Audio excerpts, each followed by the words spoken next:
G'day, my name's Paul Stafford. This is another really good tip session.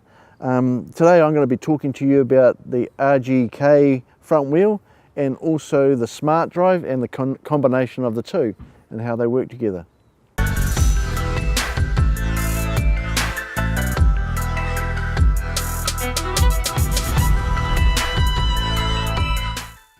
The reason why I purchased these things is because I've got children and they have sports, and so to get across the rough terrain at the parks and stuff like that, I've used the front wheel and also the Smart Drive to give me that extra boost.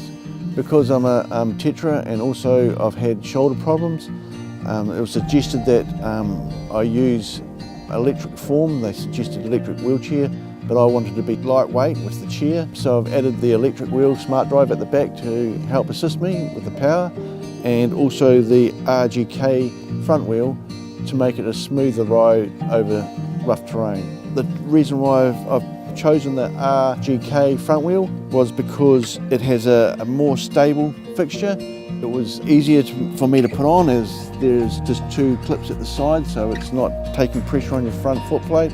And also it has this extra little thing where you can lift up the front wheel and it make your four wheels hit the ground quite easily. So if you go from a rough terrain and then go to a shopping mall or anything and you want to move around the shopping mall, you're still running on your all fours with your front wheel still being on and not protruding too far out the front. It's slightly smaller than the free wheel and gives you more opportunity to go around malls and shops and tight places and even your workplace, so it fits under the desk quite nicely. If I go for a walk along the footpath, I always try to put my RGK front wheel on because it makes it easier to travel over bumps and through little dips.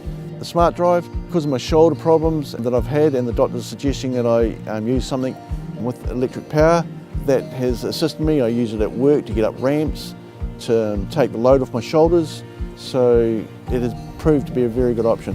There are some tricky points to it. To start the Smart Drive, you have to tap twice.